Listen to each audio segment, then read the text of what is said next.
Welcome back to the Explanation Pro. Today I'll recap a war film called The Dambusters from 1955. Spoilers incoming. The movie is set in England, in the spring of 1942 in the middle of World War II.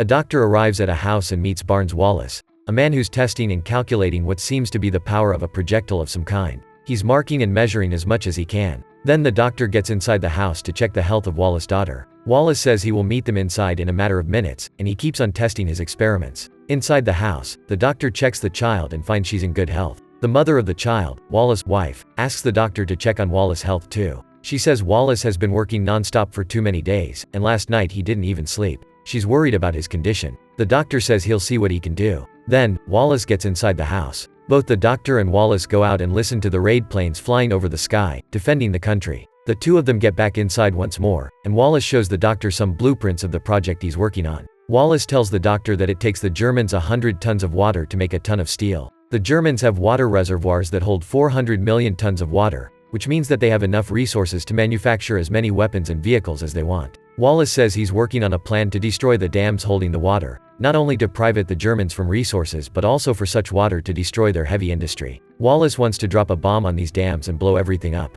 Unfortunately, the concrete wall is too resistant, and common bombs are not enough to crumble it down. Wallace has an idea that could work, but first, the committee needs to approve it. The following day, Wallace goes to a meeting and asks for a week to put his theory into practice. Then Wallace and a team of superiors meet again to see his experiment at a smaller scale. They make a weak explosion on a piece of concrete that barely splashes water. Wallace says that a cushion of water between the bomb and the dam absorbs the explosion completely, making no damage at all. Then, Wallace makes a second explosion. This one, however, does break the concrete. Wallace explains that this is not because the bomb is powerful, but because the explosive is placed against the wall of concrete and at a very specific depth, making the cushion of water benefit the explosion and not the other way around. This way, the generals can explode the real dam with a light explosive without using expensive aircraft. Finally, Wallace asks the committee for a facility to keep on developing the experiment. The problem now is not whether the bomb will work or not, but rather how to make the bomb reach the dam, to begin with. After all, it can't be tossed underwater because the dam has torpedo defenses. How can Wallace succeed in such a difficult task? Months pass by, and Wallace barely eats to achieve his goal. The committee starts to doubt Wallace's capacities, so they go to the facility he's working in to see whether he has advanced on the project or not. Fortunately, Wallace has found the solution. He shows the committee that, by throwing a ball at a specific height and at a specific speed, the object bounces over the water and reaches a small wall. In other words, if they apply the same mathematics to the bomb, they'll be able to make it reach the dam. The experiment convinces the committee and the owner of the facility, but now they need to convince the Ministry of Aircraft Production to approve the idea. Unfortunately, despite the report, the ministry declines Wallace's idea, mainly because it is a potential waste of money and they cannot risk wasting riches at all. Despite all odds, Wallace insists on finding a way to advance the project. He ends up getting a Wellington plane to test the bouncing of the bomb. Wallace and a pilot fly over a lake to try the experiment. At a height of 180 feet, Wallace drops the fake bomb and it flawlessly bounces over the water. Nonetheless, the bad news keeps on appearing. Despite the test being a success, there's barely enough money to produce weapons, making it impossible to waste cash on new creations.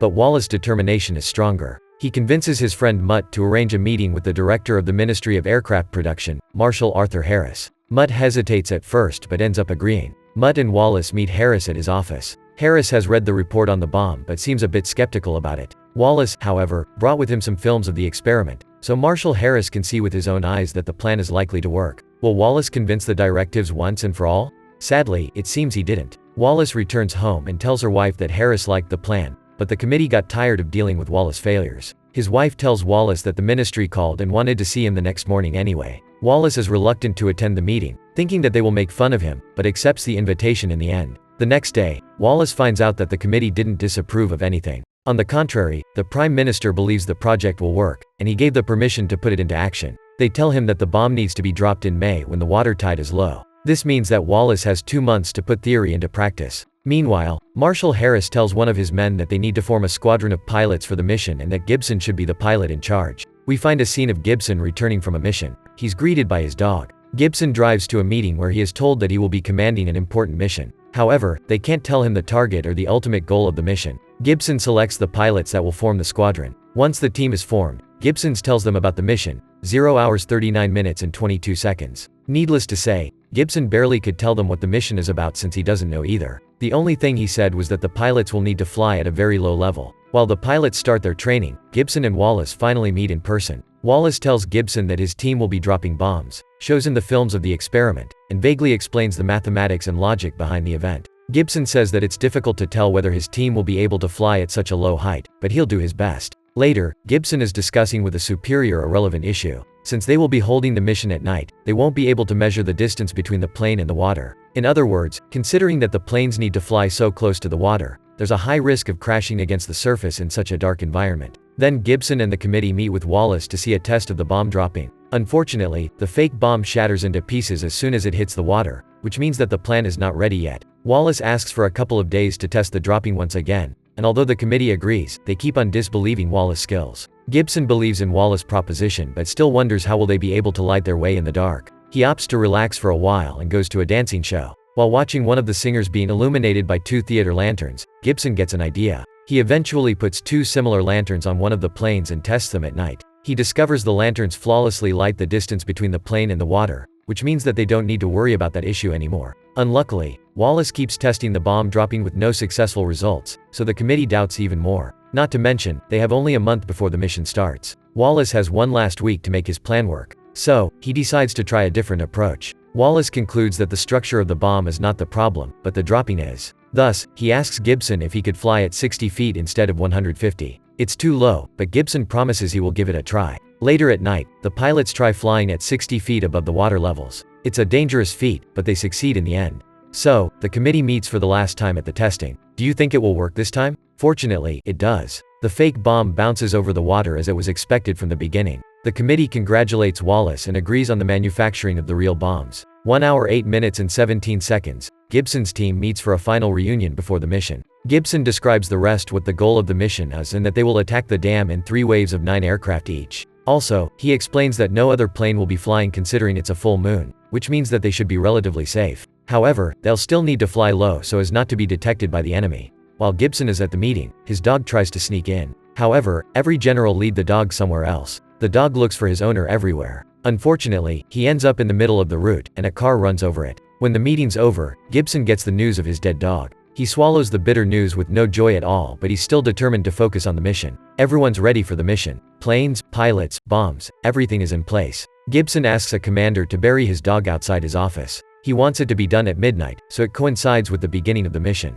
Gibson takes a final sight at his dog's strap. He sights and throws it in the can. The planes take off heading to German lands. While the Wellingtons cross the water, Wallace and the marshals stay in a room. There's a telephone that will ring regularly, with updates regarding the mission. Understandably, Wallace is anxious. He's afraid the plan may not work. We get incredible scenes of the planes flying over the water. It seems that they are too close to crashing against the surface and ruining the mission. When the pilots approach the enemy's coasts, they put their masks on. The planes pass over the buildings, and one almost feels they will collide against their roof, but the expert pilots handle the situation flawlessly. Finally, the first planes find the canal and move over the river, heading to the dam. The situation toughens up when the planes are found by the pylons, which start shooting at them. One of the Wellingtons is shot down and crashes against the field. Bullets keep darting through the sky, but the rest of the planes avoid them by changing directions. The first group spots the dam and heads toward it to destroy it. The dark night keeps on being showered by bullets, but the aircraft is barely touched by them. The first bomb is dropped and it ricochets over the water's surface. It explodes, but the dam is still intact. Wallace hears the news of the failed bomb and gets slightly discouraged because he believed one bomb would have been enough.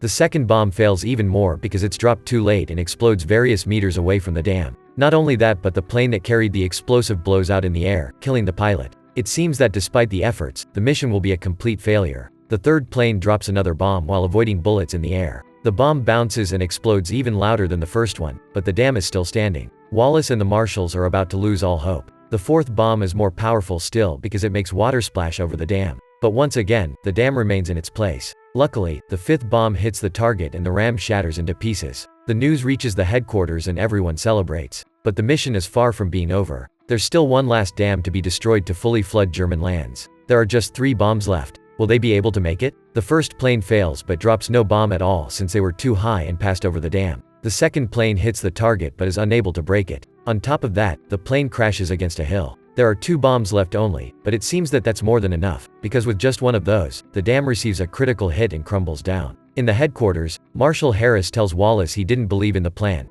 but now he could even buy a pink elephant from him. Colossal waves flood Germany's factories and facilities. The mission was a success. The soldiers return to the base, serve themselves some drinks, and smoke cigarettes. Finally, Wallace and Gibson meet outside the base. Wallace regrets the losses during the mission and says that he shouldn't have put people at risk that way. Gibson comforts him, saying that his men would have gone to the mission anyway, and that they were fully aware of the risks. Gibson encourages Wallace to sleep once and for all. Wallace asks Gibson whether he will take a rest too, but he answers he still needs to respond to some letters. The movie ends with Gibson walking toward the facilities to keep doing his job. Thank you so much for watching. If you enjoyed this video, please hit the like button and also subscribe my channel for more videos like this. See you in the next video.